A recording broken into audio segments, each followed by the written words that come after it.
உலகெங்கிலும் வாழ ரோஜா தமிழ் டிவி நேயர்களே, உங்கள் அனைவருக்கும் என் பணிவான வணக்கங்கள். இன்றைக்கு நம்ம மிக முக்கியமான ஒரு விருந்தினரை சந்திக்க போகிறோம்.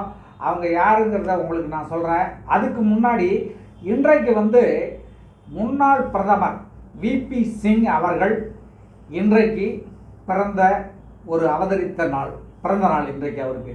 என்ன விபி சிங்குக்கு பிறந்த நாள், அது மட்டும் பெரிய விசேஷமான ஒன்றா அப்படின்னு நீங்கள் பார்க்கலாம்.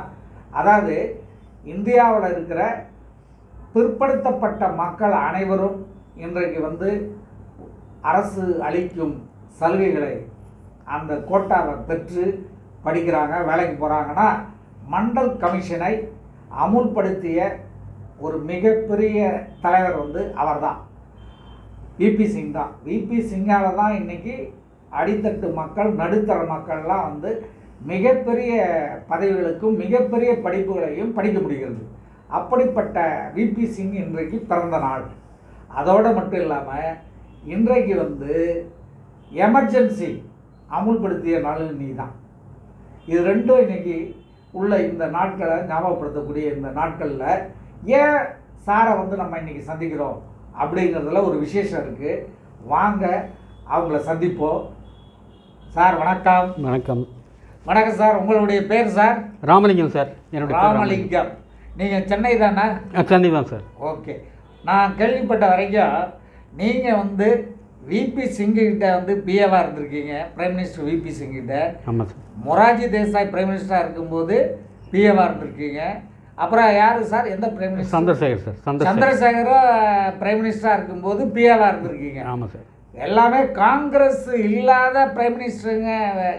பிரைம் மினிஸ்டராக இருக்கும்போது, இல்லாதவர்கள் பிரைம் மினிஸ்டராக இருக்கும்போது நீங்கள் பிஏவாக இருந்திருக்கீங்க. ஆமாம் சார். அது இன்றைக்கு உங்களுக்கு ஏறக்குறைய 81 வயது இல்லையா சார்? ஆமாம் சார். 81 வயது இளைஞர் நீங்கள். உங்களை பார்க்கும்போது எங்களுக்கு மகிழ்ச்சியாக இருக்குது. ஏன்னா 3 பிரைம் மினிஸ்டர்கள்ட்ட பணியாற்றிருக்கீங்க. ஆமாம் சார்.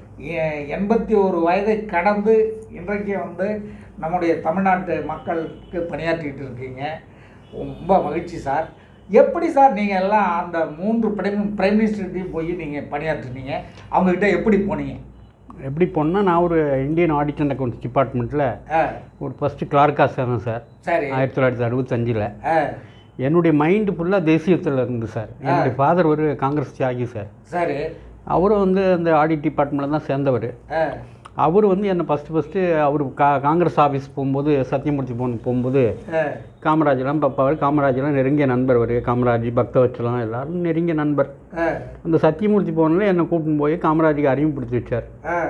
1964 நினைக்கிறேன், 66 அப்படி தான், 65 66 ஆரம்பித்தார். அப்போ all India Congress committee president அவர் காமராஜ். அதுலேருந்து எனக்கு ஒரு பிடிப்பு. அப்பாவும் இருக்கிறாங்க, நம்மளும் தேசியத்தில், நம்மளும் அதே மாதிரி பணியில் போவோமேன்னு சத்தியமூர்த்தி பவன் போக ஆரம்பித்தேன். அப்படி எல்லாரும் தலைவர்கள்லாம் அறிமுகமாகி அந்த மைண்ட்லேயே இருந்துட்டேன் நான்.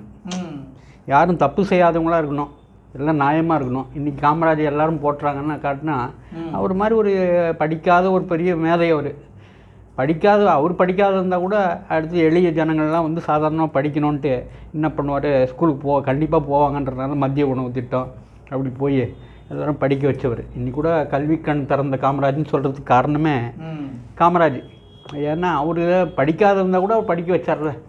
இப்போ இன்றைக்கி காமராஜ் எல்லோரும் ஏற்றுக்கிறாங்க. அதே மாதிரி அந்த மைண்ட்லேயே நம்ம இருந்தோம்.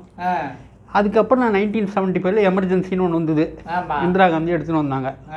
அப்போ அந்த எமர்ஜென்சியை எதுக்கிறதுக்கு உண்டான இது நம்மளுக்கு இருந்தது. தப்பு செய்கிறாங்க பெரிய லீடர்லாம், நல்ல சோஷியலிஸ்ட்டுக்கு இந்த சுதந்திரத்துக்கு போராடினவங்க, காமராஜ் போனால் தெரிஞ்சவங்க, ஜெயபிரகாஷ் நாராயணன், ஜார்ஜ் பெர்னாண்டஸ், இந்த மாதிரி சோஷியலிஸ்ட் லீடர் எல்லாருமே அரெஸ்ட் பண்ணுறது.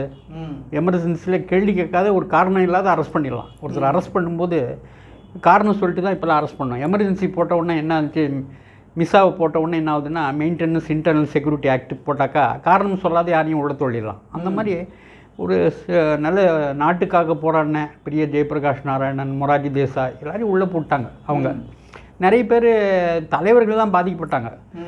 தலைவர் பாதிக்கப்பட்டால் கூட என்னாச்சுனாக்கா, ஜனங்க எல்லாம் ஒரு மித்த ஆதரவாக பண்ணி அந்த மாதிரி நார்த் இந்தியாவில் ஒரு சீட்டு கூட இல்லாத தோக்கடிச்சிட்டாங்க. அப்போ தான் ஜனங்க அவ்வளோ பாதிக்கலை. ஜனங்க வந்து நல்ல இது சுபிட்சமாக இருந்து எல்லாருமே ஸ்ட்ரிக்டாக இருந்தாங்க. ஆஃபீஸ் ஒழுங்காக போகணும் அந்த மாதிரிலாம் இருந்து நல்லா இருந்து அட்மினிஸ்ட்ரேஷன். ஆனால் தலைவர்கள் இது பண்ணது ஜனங்க ஏற்றுக்கவே இல்லை. நார்த் இந்தியாவில் பார்த்தீங்கன்னா ஒரு சீட்டு கூட ஜெயிக்கலை, இன்க்ளூடிங் இந்திரா காந்தி தோத்தாங்க. அந்த மாதிரி ஒரு நிலமெல்லாம் இருந்து இந்த எமர்ஜென்சியை வந்து அதே சமயத்தில் பார்த்தீங்கன்னா எமர்ஜென்சியை வந்து இவ்வளோ எதிர்த்த திமுக 30 சீட்டுக்கு நிற்கிறாங்க. இங்கே தமிழ்நாட்டில் 1977 30 சீட்டுக்கு நிற்கிறாங்க எம்பி சீட்டுக்கு. அதில் 10 சீட்டு வந்து ஜனதா கொடுத்துட்டாங்க. இந்த 10 சீட்டில் எலெக்ஷன் நடந்த உடனே என்ன பண்ணிட்டுனா எமர்ஜென்சியை எதிர்த்ததுனாலேயே ஸ்தாபன காங்கிரஸ் வந்து 3 சீட் ஜெயிக்கிறாங்க. ஒன்று வந்து கன்னியாகுமரி, குமரி அனந்தன், வேலூரில் தண்டாயுதபாணி, சென்ட்ரல் மெட்ராஸில் பா ராமச்சந்திரன். ஆனால் 30 சீட்டு நின்ன யாருன்னாக்கா இவர் திமுக வந்து 29 சீட் தோற்று போகுது. ஒரே ஒரு வடசென்னையில் ஏவிபி ஆசுத்தமின்னு ஒருத்தர் ஜெயிக்கிறார். ஏன்னா அந்த எமர்ஜென்சியை வந்து இவங்களுக்கு இருக்கணும், டிஎம்கே இருக்கணும்னு முடிவு எடுத்தாங்களே நம்ம ஜனங்க. எல்லாரையும் உள்ளே தள்ளினாங்க, எல்லாமே பண்ணாங்க. இருந்தால் கூட தப்பாக தெரியல ஜனங்களுக்கு. ஃபுல்லாகவே அவங்க வந்து 21 சீட்டு தான் ஜெயிக்க வச்சாங்க. அதுக்கப்புறம் இந்தியாவில் வந்து பெரும்பான்மை வந்தது. மொரார்ஜி தேசாய் பிரைம் மினிஸ்டர் ஆனார். கவர்மெண்ட் நல்லா தான் நடந்துருந்து. அப்போ எனக்கு ஒரு வாய்ப்பு, சாப்பாடு கூட அவர் வந்து ₹1 சாப்பாடு போட்டாங்கல்ல. ₹1 சாப்பாடு வந்து சாமி ஸ்கேப்பில் போவான். நான் ₹1 சாப்பாடு 500 கிராம் அரிசி இருக்கணும், சாப்பாடு இருக்கணும், அதுக்கப்புறம் எல்லா குழம்பு எல்லாமே இருக்கணும். அப்படி போட்டு ₹1 பெரிய சாதனை இல்லைங்களா? ஆமாம். நீங்கள் அது மட்டும் இல்லை, மொரார்ஜி தேசாய்க்கில் என்னென்னு பார்த்தீங்கன்னா மொரார்ஜி காலத்தில் பார்த்தீங்கன்னா நீங்கள் ரேஷன் கார்டில் எந்த பொருளும் யாரும் வாங்க மாட்டாங்க. ஏன்னா ரேஷன் கார்டு பிளாங்காக இருக்கும். நீ சர்க்கரை வந்து நீ 2.15னாக்கா, ஒரு கிலோ 2.15னாக்கா, ஆனால் வெளி மார்க்கெட்டில் ரேஷனில் போய் வாங்கினீங்கன்னா ரேஷனில் வந்து 2.15, வெளி மார்க்கெட்டில் ₹2 கிடைக்கும். அதனால் என்ன பண்ண ரேஷனை பயன்படுத்தலை ஜனங்களே. அந்த அளவுக்கு விலைவாசியெல்லாம் கட்டுப்பாடு வச்சு அவங்க கடவுள் மாதிரி வாழ்த்துனாங்க அவர் மொரார்ஜியை, நல்லா வாழ்த்துனாங்க. ஆனால் ஜனங்க தான் அவங்க உட்கார வச்சுது. ஆனால் இவங்க ஒத்துமை இல்லாத போயிட்டாங்க. அவர்கிட்ட நீங்கள் பணியாற்றினது எப்படி சார்? மொரார்ஜி கிட்ட இந்த மாதிரிலாம் பார்க்க முடியாது சார். பிரைம் மினிஸ்டர்னா சாதாரணமாக இருக்கும் சார். இந்த மாதிரி ஆடம்பரம். ஒரு தமிழ்நாட்டுக்காரர் நீங்கள் எப்படி அவர்கிட்ட பிஏவா போனீங்க? எல்லாமே காரணமே இரா செடியன் ஒருத்தர் இருந்தார், நாவலர்னு ஒருத்தர் இருந்தார். நாவலர் நெடுஞ்செழியனுடைய தம்பி வந்து இரா செடியன். சரி. அவர் டிஎம்கேல இருந்தவர் தான். அவர் வந்து எமர்ஜென்சியில் திமுக எதிர்த்து இல்லை, பார்லிமெண்ட்டில் எமர்ஜென்சி எதிர்த்து இந்திரா காந்தி எதிர்த்து பெரிய நீண்ட இது பண்ணி எதிர்த்து இந்தந்த காரணங்களை எப்படி போட்டீங்க நீங்கள்? ஒரே ஆற்றினவர் எமர்ஜென்சியில். அது எல்லாருக்கும் தெரியும். பார்லிமெண்ட்டில் ஒரு அனுபவமான சாராளி. நம்ம வந்து ஜனதாவுக்கு வந்த உடனே அவர் கையில் பி ராமச்சந்திரன் என்ன பண்ணார், அவர் கையில் நீங்கள் செக்ரட்டரியாக இருங்க, அவருக்கு உதவியாளர் இருக்குன்னு என்னை சேர்த்து விட்டார் பி ராமச்சந்திரன். அப்படி அவர் கையில் போனோன்னு என்னாச்சு, அவர் public accounts committee chairman paper slide on the table இதெல்லாம் அவர் வந்தார். பேப்பர் ஸ்லைடு ஆன் த டேபிள்னு எப்படின்னாக்கா, வெங்கட்ராமன் வந்து பட்ஜெட் சப்மிட் பண்ணுறார், ஃபைனான்ஸ் மினிஸ்டர் டெல்லியில். Indira Gandhi the prime minister. Finance minister வந்து பட்ஜெட் சப்மிட் பண்ணோடனே சப்மிட் பண்ணி ஒரு 1.5 மணி நேரம் அவர் பேசி பட்ஜெட்டை சப்மிட் பண்ணிட்டு முடிஞ்ச உடனே ஒரு இந்த தனிநபர் கொஸ்டின் எழுப்புறார். இந்திரா காந்தி உட்காந்துட்டுருக்காங்க. இந்தியாவிலே உயர்ந்தது பார்லிமெண்ட்டு. இந்த பார்லிமெண்ட்டில் ஃபைனான்ஸ் மினிஸ்டர் அவருடைய பட்ஜெட்டில் 100 மிஸ்டேக்ஸ் பண்ணியிருக்காரு. 100 மிஸ்டேக்ஸ் பண்ணி இது பண்ணியிருக்காரு. ஃபைனான்ஸ் மினிஸ்டர் தப்பு பண்ணி பார்லிமெண்ட்டில் உயர்ந்த சபையில் தப்பு பண்ணால் எதனா ஏற்றுக்க முடியுமா? அதை வந்து நீங்கள் கண்டிக்கூடாதா? அந்த பார்லிமெண்ட் கண்டிக்கணும் அப்படின்னு சொல்கிறார். என்னென்ன தப்பு பண்ணியிருக்காருன்றதை ரவுண்ட் பண்ணி போட்டிருக்காரு 100 அந்த பட்ஜெட்டில். உடனே என்ன பண்ணுறாங்க, அவங்க வந்து பிரைம் மினிஸ்டர் கூப்பிட்றாங்க செடியனை. அவர் சொல்கிற அந்த மார்க் பண்ணது ஃபுல்லாக கரெக்டாக இருக்குது. உடனே என்ன பண்ணிட்டாங்க, chairman paper slide on the table. ஒரு வருஷத்தில் 5000 மசோதாக்கள் வருது பார்லிமெண்ட்டில். நீங்கள் ஒரு எம்பி மசோதா கொடுத்தாருன்னா அதை வந்து பார்லிமெண்ட்டில் வைப்பாங்க. எந்த மசோதா பண்ணாலும் இனிமேலுக்கு அந்த சேர்மன் செடியன் பார்த்து இதெல்லாம் ஓகேன்னு தான் பார்லிமெண்ட்டில் வைக்கணும்னு ஒரு அப்போசிஷன் லெட்டர் கையில் கொடுத்தது செடியன் தான். செடியன்கள் இந்திரா காந்தி கொடுத்தாங்க. Chairman paper cabinet minister rank அவங்களுக்கு கொடுத்து உட்கார வச்சு அந்த பார்லிமெண்ட்டில் அந்த மாதிரி சர்வீஸ் பண்ணார். அவர் தான் என்ன பண்ணார், என்னுடைய ஆஃபீஸில் நீங்கள் வந்துடுறீங்களா எங்கன்னு கேட்டார். இவரோட உதவியாளராக அன்அபிஷியலாக போயிருந்தோமே மொரார்ஜிகளை என்னை போட்டார் பிஏ ஆஃபீஸ் மூலிமா. என்னுடைய ஹெட் ஆஃப் த ஆஃபீஸ் யாருன்னா கண்ட்ரோல் நாட் ஜெனரல் ஆஃப் இந்தியான்னு ஒருத்தர் இருக்கார் டெல்லியில். அவர் தான் இதில் இப்போ வியாபம் ஊழல், இந்த 2G எல்லாத்தையும் கண்டுபிடிக்கிறவங்க அவங்க. ஸ்டேட்டில் தப்பு பண்ணால் கூட அவங்க ஏஜிஎஸ் ஆஃபீஸ் இருக்குல்ல, அந்த மாதிரி எல்லாத்தையும் கண்டுபிடிக்கிறவங்க. அந்த டிபார்ட்மெண்ட்டில் ஒர்க் பண்ணியிருந்தேன். அவன் மொராஜி கையெழுத்து போட்ட உடனே அப்பாயிண்டட் அஸ் பிஎன் போட்ட உடனே எங்கள் ஹெட் ஆஃப் தி டிபார்ட்மெண்ட் சிஏஜிக்கு போய் அக்கௌண்டன்ட் ஜெனரலுக்கு வந்து என்ன ரிலீவ் பண்ணி டெப்டேஷனில் போட்டாங்க. அஃபிஷியலாக போனது தான். நாங்கள் போனதுக்கு முக்கியமான காரணம், இந்த 3 பிரைம் மினிஸ்டர்கள் நான் ஒர்க் பண்ணேன்னா அதுக்கு உண்டான காரணம் என்னன்னா செடியன் தான். செடியன்னு கூடயே இருந்தனால அவருக்கு ஒரு ஒரு சிறந்த ஒரு நண்பர் வச்சுக்கோங்க, அது மாதிரி எடுத்துக்கினார். சரி சரி. மொரார்ஜி தேசாய்கிட்ட இருந்த அனுபவங்கள் ஏதாவது இருக்கா சார்? மொரார்ஜிக்கில் இருந்து என்ன பார்த்தீங்கன்னா, மொரார்ஜி கூட இருக்கும்போது என்னாச்சுன்னா அவரும் இப்போ பிராமின் தான். நம்ம நல்ல பேக்வர்ட் கிளாஸ்ன்னு தெரியும். அப்போல்லாம் ஒரு இது கிடையாது. இப்போல்லாம் நீங்கள் பார்த்தீங்கன்னா எங்கே போனாலும் சுப்ரீம் கோர்ட்டில் போனால் ஒரு 30 பேர் ஜட்ஜி இருந்தாங்கன்னா அந்த 27 பேர் பிராமினாக இருப்பாங்க. பேக்அவுட்டில் எதுவுமே கிடையாது, மற்ற கம்யூனிட்டி இல்லையே. ராமதாஸ்லாம் போராடிட்டு இருக்காரு, இவங்க கொடுங்க அவங்க கொடுன்றாங்க. ஆனால் இப்போ கூட ஹையஸ்ட்டு வந்து பார்வர்ட் கம்யூனிட்டி பிராமின் தானே வச்சுருக்காங்க. இப்போ அந்த காலத்தில் அவர் ஒரு பிராமின், நான் வந்து பேக்அவுட் கிளாஸ், என்னை எடுத்துக்கிறாங்கல்ல. ஆமாம். அதுவும் இல்லாத இவர் வந்து பிராமின் இல்லை, செடியன் மொழியாரு. ஆமாம். அந்த மாதிரி ஒரு ஜாதியை வச்சு பார்க்குறதெல்லாம் அந்த காலத்தில் அவ்வளோ இல்லை சார். நல்ல நம்மளோட உட்காருங்க, ஒரு பிரைம் மினிஸ்டராக இருந்தால் கூட அவர் உட்காந்தாருன்னு நம்ம நின்று தான் இருப்போம். கூப்பிட்டு உட்கார வச்சு நம்மளே உட்கார வச்சு நீங்கள் சாப்பிடுங்கன்னு. அந்த மாதிரி பிரைம் மினிஸ்டர் பார்த்தோம் சார். ஓகே. மொரார்ஜி தேசாய் முடிச்சுட்டு அடுத்து வந்து மொரார்ஜி தேசாயில் ஒரு என்ன போனால் ஒரு மொரார்ஜி தேசாயில் போகும்போது என்னன்னாக்கா, ஒரு நாள் பப்ளிக் மீட்டிங் காஞ்சிபுரத்தில், நேராக காஞ்சிபுரத்தில் பப்ளிக் மீட்டிங்கு அழைச்சின்னு போனவரை. அவர் வந்து இங்கே ராஜ்பவனில் தங்க மாட்டார். ஒரு பிரைம் மினிஸ்டர்னா எங்கே தங்குவார்? மோடி வந்தான்னு எங்கே தங்குறாரு? கிண்டி ராஜ்பவனில் தங்குவார். அவர் மொரார்ஜி ஏன்னாக்கா அங்கே தண்ணி அடிக்கிறாங்க, நான்வெஜ் சாப்பிட்றாங்கன்றதுனால இந்தியன் எக்ஸ்பிரஸ் இருக்குல்ல, தினமணி கெஸ்ட் ஹவுஸ், அங்கே தான் தங்குவார். அவங்க சரஸ்வதி கோயங்கா, ராம்நாத் கோயங்கா அவங்க தான் ரிசீவ் பண்ணுவாங்க. அங்கே வந்து உணவு வகைகள்லாம் வரும், 35 வெரைட்டிஸ் வரும். அவருக்கு உப்பு இல்லாத, சப்பு இல்லாத, அவர் என்னமோ சாப்பிடுவார். முந்திரி, அது இது, பூண்டு, இந்த இதெல்லாம் இருக்குல்ல, பச்சை கோஸு, இந்த மாதிரி உணவு வகையெல்லாம் வரும். அங்கேருந்து வரும் லிஸ்ட்டு வந்து அதை ப்ரிப்பேர் பண்ணி கொடுத்துருவாங்க அவங்களுக்கு. அதெல்லாம் சாப்பிடுவார். இங்கே தங்குறவர் ஒரு நாள் என்ன பண்ணார், ஷோ வந்து பார்க்குறாரு. ஷோவெல்லாம் வருவார். செடியை நல்லா நாங்கள் போட்டோ எடுத்துக்கிறோம், எல்லாம் பண்ணுறோம். ஒரு நாள் காஞ்சிபுரத்தில் பப்ளிக் மீட்டிங் சார், ஸ்தாபன காங்கிரஸினுடைய மீட்டிங். அதுக்கோசரம் நான் காஞ்சிபுரத்துக்கு காரில் ஆக்ஷன் போனோம். அதுக்கு முன்ன என்ன பண்ணேன், பக்கத்தில் நின்று ஃபோட்டோ எடுத்துக்கணும்னு ஆசை. ஃபோட்டோகிராஃபர் யாரும் இல்லை, விட மாட்டான். பிரைம் மினிஸ்டர்னா அவனுக்கு ஃபோட்டோகிராஃபர் விட மாட்டான். அது ஒரு பெரிய புரோட்டோக்கால் இருக்குது. உடனே என்ன பண்ணேன், ஷோகேல் சொன்னேன், 3 பேரும் ஃபோட்டோ எடுத்துக்கணும் சார்னு. நான் எடுக்கிறேன், நீ இல்லையான்னு என்ன பண்ணார், அவர் பக்கத்தில் நின்று இவர் ஃபோட்டோ எடுத்து கேமரா வாங்கிக்கிறான். அந்த கேமரா வந்தான் பாருங்க, அப்போல்லாம் ஒரு டப்பா கேமரா வச்சுக்கின்னு ஒரு ரெகுலராக சத்தியமூர்த்தி பொண்ணு வரவன் தான் எடுக்கணும், வேறு யாரும் எடுக்க முடியாது. அந்த கேமரா வாங்கி நான் எடுக்கிறேன்னாரு, ஷோ எடுக்கிறேன்னாரு. ஷோ எடுக்கும்போது நான் பிரைம் மினிஸ்டர் பக்கத்தில் கொஞ்சம் தள்ளி நின்னேன். எனக்கு அப்போ பிரைம் மினிஸ்டர் பக்கத்தில் ஒரே வேத்து போச்சு எடுக்கும்போது. அவர் பக்கத்தில் நிற்கணுன்ற ஒரு இது, பின்னால் நிற்போம், பக்கத்தில் ஈக்குவலாக நிற்கிற அளவுக்கு ஒரு இது இல்லை எனக்கு. கொஞ்சம் என்ன பண்ணிட்டார், ஒரு பெடஸ்டல் பேன் இருந்து அதை என் பக்கமாக அவர் திருப்பினார் மொரார்ஜி. அதில் விரல் உள்ள போயிடுது, விரல் கட் ஆகிடும். உடனே ஃபோன் பண்ணி, இன்டர்காமில் ஃபோன் பண்ணி, சரஸ்வதி கோயங்க அவங்க பொண்ணு ஃபஸ்ட் எய்டுக்கு வந்துட்டாங்க. ஃபஸ்ட் எய்டு வந்துட்டாங்க. நோ அலோபதிக் ட்ரீட்மெண்ட் தர, ரத்தம் கட்டாயி ஒழின்னு இருக்குது, முடியாதுன்னு. அதெல்லாம் வேணாம். அதை உதாரணமாக சொல்கிறார். நான் வந்து ஹெலிகாப்டரில் வந்து இதுக்கு போயிருந்தேன் கவுகாத்தியில். அப்போ வந்து பிளைன் வந்து ஹெலிகாப்டர் கீழே விழுந்து கூட வந்தவங்களாம் இறந்து போயிட்டான். எனக்கு மட்டும் செஸ்ட்டில் அடிப்பண்ணு ஒரு இது வந்து இது ஒரு 3 நாளில் அது சரியாக போச்சு. அது ஆட்டோமேட்டிக்காக சரியாக போயிட்டார் சார் அவர்.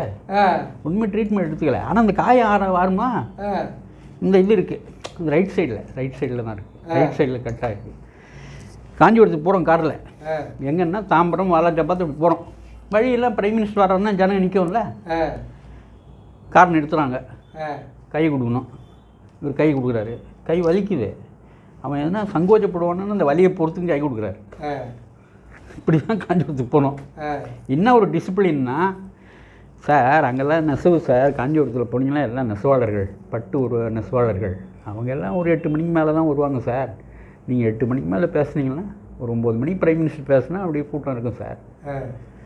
அதுக்கு முன்னே பேசினா எவனும் கூட்டம் வர மாட்டான் சார் இப்படின்னு சொல்கிறார். சொல்கிறாரு, செடியன் சொல்கிறாரு. சொல்கிறோம் இந்த பாருங்க, இந்த டைமுக்கு தான் பிரைம் மினிஸ்டர் பேசுவார்னு போடுங்க. வந்தால் வராம போகிறான். நீங்கள் ராத்திரி 10 மணிக்கெலாம் நம்ம இருக்க முடியாது. நான் இங்கே மெட்ராஸ் வரணுங்க. ஒரு டிசிப்ளின் வேணால் மீட்டிங்கில் வேணால் 10 மணிக்கு பேசுவார், 11 மணிக்கு பேசுவார்னா அது மாதிரிலாம் கூடாதுங்க. 7 மணி 8 மணிக்கு நான் பேசணும். அதுக்குள்ளே பேசணும்னு வந்துடணும் இங்கே அப்படியும் டிசிப்ளினாக சொல்கிறாரு. அதுக்கப்புறம் மேடைக்கு போனோன்னா எல்லாம் துண்டு போடுறதே இருக்குது. எல்லாம் துண்டு போட்டுருக்கானுங்க, பட்டு சால்வை அது இதுன்னு பிரைம் மினிஸ்டர் போட்டுனேக்கிறானுங்க. போட்டுட்டு கடைசியில் ஸ்டாப் பண்ண சொல்லிட்டார். இதுக்கே நீங்கள் 1 ஹவர் எடுத்துப்பீங்க போலது, நிறுத்துங்கன்ட்டார் அவர். அதுக்கப்புறம் செடியன் பேசுகிறாரு, கலிவர்தன் ஒருத்தர் பேசுகிறார். எல்லாமே பேசும்போது ஒரு சிட்டு ஒன்று வருது.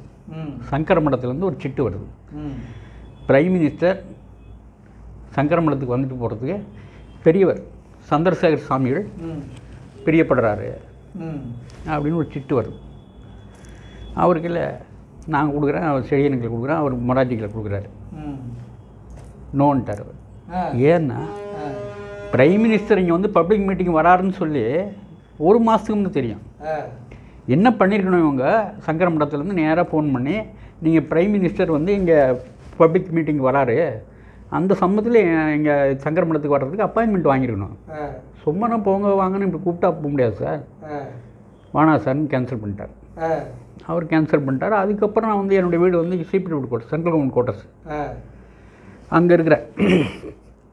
அங்கே எனக்கு வந்து காஞ்சி மடத்துக்கு வந்து ஃபோன் வருது, ஆஃபீஸ் ஃபோன் வருது, என்னுடைய ஆஃபீஸ் வருது ஃபோனு. இது மாதிரி பெரியவர் வந்து கார் அனுப்புகிறேன்றாரு, நீங்கள் வந்துட்டு போகணும், பிஏ நீங்கள் வந்துட்டு போகணும். நாங்கள் பிரைம் மினிஸ்டர் அழிச்சோம், அவர் வந்து முடியலன்னு சொல்லிட்டாரு. பிரைம் மினிஸ்டருக்குள்ளே எங்களுக்கு ஒரு காரியம் ஆக வேண்டியதாக இருக்குது, நீங்கள் தயவுசெய்து எங்களுக்கு ஹெல்ப் பண்ணணும். கார் அனுப்புகிறோம், மறுபடியும் எடுத்துன்னு வந்து பெரியவர் பார்த்து உங்களை பேசிட்டு உடனே நீங்கள் மறுபடியும் உங்களை வீட்டில் விட்டுருவார் அப்படின்னாங்க. நானும் யோசிச்சு பர்மிஷன் வாங்கணும். கவர்மெண்ட்டில் இருக்கிறதுனால பர்மிஷன் வாங்கணும். அப்படி ஒரு இந்த மத தலைவரெல்லாம் போய் அவ்வளோ ஈஸியாக சந்திச்சிட முடியாது நம்மளால். அதில் வந்து என்னன்னாக்கா உடனே ஆஃபீஸில் பர்மிஷன் கேட்டேன் நான், அவங்க கொடுத்துட்டாங்க. கொடுத்த உடனே ஒரு நாள் போனேன். பெரியவர் இருந்தார், சந்திரசேகர் சாமிகிட்ட இருந்தார். அவர் ஒரு ஸ்டூலில் உட்காந்துருந்தார். எனக்கு ஒரு மடமணி போட்டாங்க. அவர் வந்து இப்படி கால் வச்சுன்னு உட்காந்துருந்தார். இந்த பக்கம் ஜெயேந்திரன், அந்த பக்கம் விஜயேந்திரன், 2 பேரும் உட்காந்துட்டாங்க.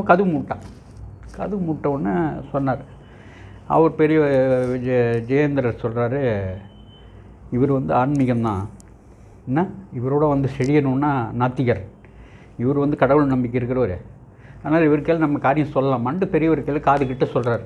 அவர் பெரியவர் என்ன பண்ண செய்கை காமிக்கிறார். அது சொல்லுங்கண்ணா, அதாவது நாங்கள் என்றைக்கு ஏன் பிரைம் மினிஸ்டர் வர சொன்னோம்னா, அவர் வந்து காஞ்சி மடம் வந்து இதில் கட்டுறாங்க,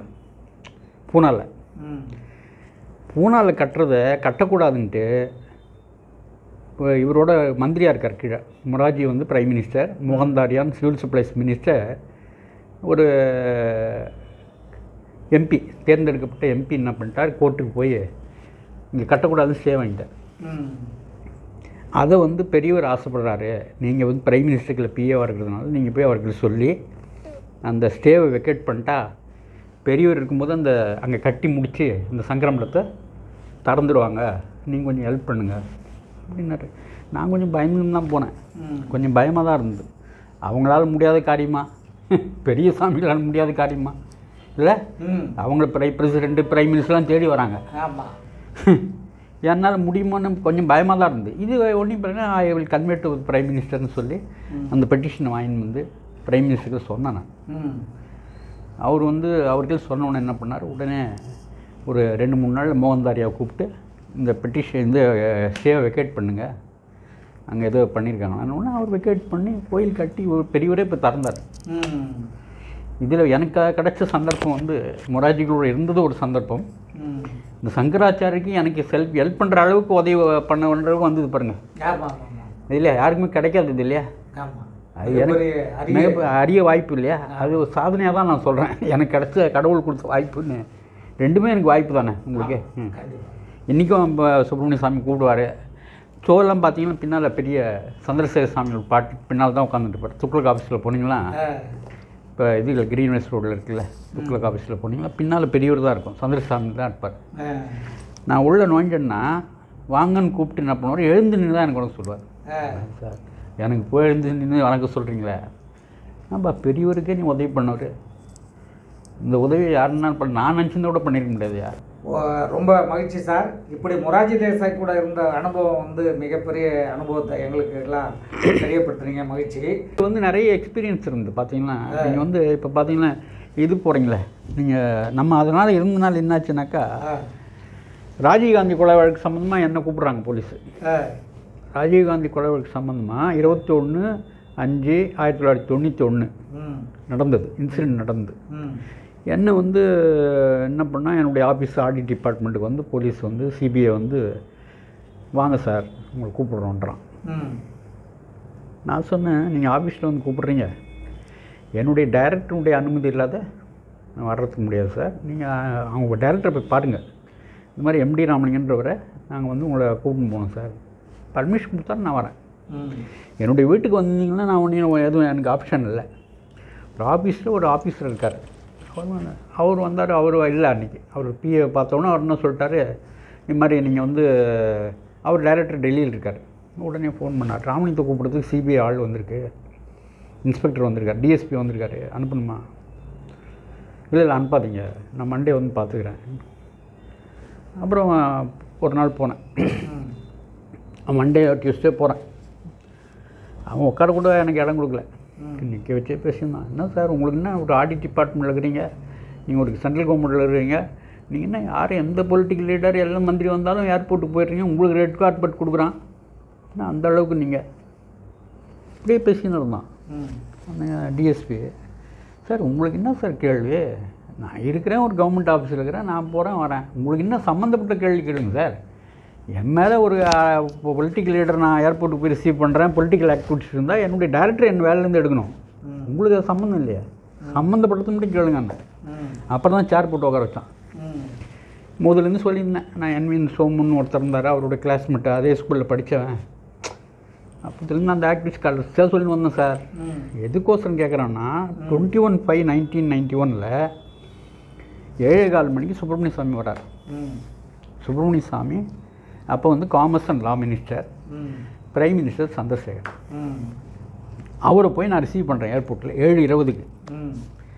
இதே மாதிரி 10:25 ராஜீவ்காந்தியை கொண்டு வர்றாங்க ஸ்ரீபெரும்புதூரில். இவர் 10:40 அதே ஸ்பெஷல் ஃப்ளைட் திரும்பி போகிறார்.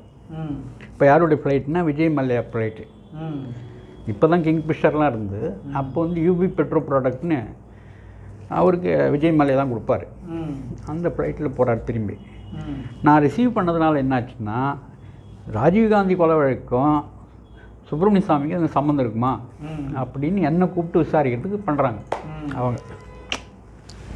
நான் உடனே என்ன பண்ணேன், என்னுடைய இது வந்து இவர் செடியன் தானே, இப்போ ரா செடியன், இந்த மாதிரி கூப்பிட்றாங்க சார், என்ன பண்ணுறதுன்னு. அதெல்லாம் கமிட் பண்ணிக்காதீங்க, நீ போனீங்களா வந்தீங்க போயிருந்தா கூட அது கமிட் பண்ணாதீங்க பேசுது அப்படின்னு சொல்லிட்டார் செடியன். அதே கிரீன்வேஸ் ரோட்டில் தான் இருக்கார். அப்போ கார்த்திகேயன் எஸ்ஐடி ஸ்டேட் இது ஸ்பெஷல் இன்வெஸ்டிகேஷன் டீம் வந்து கார்த்திகேயன், அவர் தான் விசாரிக்கிறாரு. அவர் என்ன சொன்னார், செடியன் நீங்கள் அதெல்லாம் பண்ணாதீங்க, கமிட் பண்ணாதீங்க, நான் யோசித்து சொல்கிறேங்க, அந்த ஞாபகம் இல்லை எனக்கு, அந்த டேயில் என்ன பண்ணுன்னு ஞாபகம் இல்லை. அப்போல்லாம் இந்த அளவுக்கு வீடியோ ஆதாரங்கள் கிடையாதுல்ல, நம்ம எடுத்த ஃபோட்டோ அப்படியே இருக்கோமே தவிர இந்த அளவுக்கு இது கிடையாது. இப்போல்லாம் போலீஸ் ட்ரேஸ் அவுட் பண்ணிடுறாங்களா, அப்படியே ஃபோனை வச்சிங்கன்னா அப்படி பண்ணிடுறாங்க. நான் அப்படியே கமிட் பண்ணாத வந்துட்டேன்.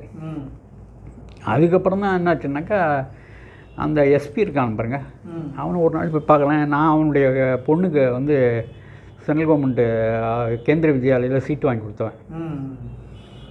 அவரை போய் பார்க்குறதுக்கு போனேன். இங்கே அந்த பொண்ணுக்கு அட்மிஷன் வாங்கி கொடுத்தவன். நான் பிடிஐ ஸ்டூடெண்ட்டாக இருந்தேன், பிடிஐ பிரசிடெண்ட்டு, பேரண்ட் டீச்சர்ஸ் அசோசியேஷனுடைய பிரசிடெண்ட்டு கேந்திர வித்யாலயா சென்ட்ரல் ஸ்கூலில். அப்போ நான் சொன்னால் அவங்க ரெக்ரூட் பண்ணுவாங்கன்னு அந்த தியாகராஜன் ஒரு எஸ்பி, அவர் தான் இதுக்கு டிஎஸ்பிக்கு மேலே. அவரை போய் பார்க்கலாமே, ஏன் நம்மளை கூப்பிட்டு விசாரிக்கிறான்னு. அவள் வீட்டுக்கு போனோடனே சார் நீங்கள் தான் நம்ம டிஎஸ்பியை கலாச்சிங்களான்னாரு. நான் என்ன சார் கலாச்சேன், அதே கேட்டார், அவர் போய் சுப்பிரமணிய சாமி ரிசீவ் பண்ணிங்களா அதெல்லாம் கேட்டார். நான் எனக்கு ஞாபகம் இல்லை சார், அதெல்லாம் நான் போயின்ட்டுருக்கேன், எல்லாருக்கும் போகிறேன், எல்லாத்துக்கும் போகிறேன் வரேன். பிரைம் மினிஸ்டர் இருந்தாலும் எல்லாருக்கும் நான் அங்கே இருக்க வேண்டியதாக இருக்குது. ஞாபகம் இல்லை சார்ன்ட்டேன். சார் ஒத்துக்க வேண்டியதானே சார், நான் வந்து என்ன சார் யார் வந்தாலும் நான் போகிறேன், இப்போ போகிறேன், போனீங்களாம் ஒத்துக்க வேண்டியதானாரு. போகாதே ஏன் சார் ஒத்துக்கணும், நான் யோசித்து சொல்கிறேன் அப்படின்ட்டேன் நான். அதுக்கப்புறம் பார்த்தீங்கன்னா என்னன்னா, ராஜீவ்காந்தி கொல்றதுக்கு காரணமாக இருந்தவங்க யாருன்னா இவங்க அந்த தானு தான் இருந்தாங்க. அதுக்கு முன்னே விபி சிங் இருக்கும்போது ட்ரை பண்ணியிருக்காங்க போல இருக்குது. விபி சிங் நம்ம தமிழ்நாடுலாம் கூட்டின்னு போய் அப்படி பண்ணும்போது அந்த இதில் இருக்காங்க போல இருக்கவங்க தானு. அப்போ அந்த ப்ரோக்ராம் போட்டிருக்காங்க. ராஜீவ்காந்தி 88 கொல்றதுக்கு ட்ரை பண்ணியிருக்காங்க அவங்க. அதுக்கப்புறம் இப்போ 89 இவர் விபி சிங் வந்து இருக்கும்போது கூட அவங்க வந்திருக்கிறாங்க. அந்த எந்த ஃபோட்டோவிலே என்னுடைய படம் இருக்குது அவங்களோட. இந்த சுப்பிரமணிய சாமி வச்சு மட்டும் கேட்கல, சுப்பிரமணிய சாமி தான் நான் தான் ரிசீவ் பண்ண அனுப்பிச்சது நான் தான். ஆனால் அவங்க கேட்குறது வந்து விபி சிங் இருக்கும்போதே அவங்க தானும் வந்து அந்த ஃபோட்டோவில் இருந்துருக்குறாங்க. இங்கே டி நகரில் ஏதோ மீட்டிங் நடந்திருக்கு, கருணாநிதியும் அவங்களை பேசுனது. நான் கூப்பிட்டு போன மீட்டிங்கில் நான் உட்காந்து பண்ணல அவளோட. அப்போ என் பக்கத்துலேயோ இல்லையா அந்த ஃபோட்டோவில் வந்திருக்காங்க அவங்க தானு. அதை வச்சு நம்மளை விசாரித்து கூப்பிட்டாங்க. அவர் வந்து இன்வெஸ்டிகேஷன் ஆஃபீஸர் இருந்தாக்கா அவர் எஸ்பி தியாகராஜன்னா யாருன்னா அவர் இன்வெஸ்டிகேஷன் ஆகிறதுக்கே தகுதி இல்லாதவர்னு என்னுடைய அபிப்பிராயம். ஏன்னா அன்றைக்கி வாழப்பாடி ராமமூர்த்தி தான் அங்கே இருந்தவர். தமிழ்நாடு காங்கிரஸ் கமிட்டி தலைவர் ஸ்ரீபெரும்புதூரில் ராகுல் காந்தியை ராஜீவ் காந்தியை கூப்பிட்டு போகும்போது தலைவர் யாருன்னா வாழப்பாடி ராமமூர்த்தி. அவர் அந்த இடத்துல இல்லவே இல்லை. மூப்பனாரும் ஜெயந்தி நடராஜன் தான் அங்கே இருந்தாங்க இல்லையா? ஆமாம். அன்றைக்கி வந்து என்ன ஆனாருன்னு இவருக்கு தெரியல. இவர் இறந்து போன கூட அங்கே பார்த்து இவங்க இதெல்லாம் மூப்பனார் இருந்தாருன்னு தான் நீங்கள் பேப்பரில் பார்த்தீங்க. இவரை காணுமே. ஆனால் அதை விசாரிக்கிற எஸ்பி ஆர்த்தியர் நான் தியாகராஜன் அவருடைய சம்மந்தி. நான் இடம் வாங்கி கொடுத்தேன் பாருங்க சென்ட்ரல் ஸ்கூலில். அவன் வாழப்பாடி நாளுடைய பையன் சுகந்தன் அவனுடைய மாப்பிள்ளை. எப்படி விசாரிப்பான்? சுகந்தனுடைய மாமனார் அவர் தியாகராஜன். எப்படி விசாரிப்பார்? விசாரிக்கிறது கரெக்டாக வருமா? ஸோ இப்படியெல்லாம் உங்களுக்கு அனுபவங்கள் இருந்து பெரிய விஷயம் சார். உங்களை சந்திச்சதில் ரொம்ப மகிழ்ச்சி. நம்மளுடைய நேயர்களோட இவ்வளவு பெரிய விஷயங்களை நீங்கள் பகிர்ந்துக்கிட்டு சாதாரண என்ட்ரி கொடுத்தா மாதிரி தெரியுது, பேச்சுவார்த்தை நடத்த மாதிரி இருக்குது. எனக்கு அனுபவம் இல்லை, என்னை மன்னிச்சிருங்க தவறாக எதனா சொல்லியிருந்தா. முதல்ல நன்றி சொல்கிறேன் ரோஜா டிவிக்கு, அதுவும் டைரக்டர் துரை அவர்களுக்கு ரொம்ப நன்றி சொல்கிறேன். என்னை இவ்வளோ நேரம் இது பண்ணி எனக்கு வாய்ப்பு கொடுத்ததுக்கு ரொம்ப நன்றி சொல்கிறேன். காலத்தால் மறக்க முடியாத ஒரு நன்றி. மீண்டும் அடுத்த சந்திப்பில் உங்களுடைய பல அனுபவங்களை கேட்டு தெரிஞ்சுக்கிறோம் சார். நன்றி, வணக்கம். வணக்கம் சார். இதுவரை நீங்கள் பார்த்த இந்த நிகழ்ச்சி உங்களுக்கு பிடிச்சிருக்கும் அப்படின்னு நினைக்கிறோம். இது மாதிரி பல சுவாரஸ்யமான நிகழ்ச்சி உங்களை வந்து சென்றடைய நீங்கள் செய்ய வேண்டியது ஒன்று தான். ரோஜா தமிழ் டிவியை லைக் பண்ணுங்கள், ஷேர் பண்ணுங்கள், கமெண்ட் பண்ணுங்கள், சப்ஸ்கிரைப் பண்ண மறந்துடாதீங்க. அது மட்டும் இல்லாமல் எங்களோட செய்திகள் உங்களை வந்து உடனுக்குடன் வந்து அடைய நீங்கள் செய்ய வேண்டியது ஒன்று தான், பெல் பட்டனை கிளிக் பண்ண மறந்துடாதீங்க.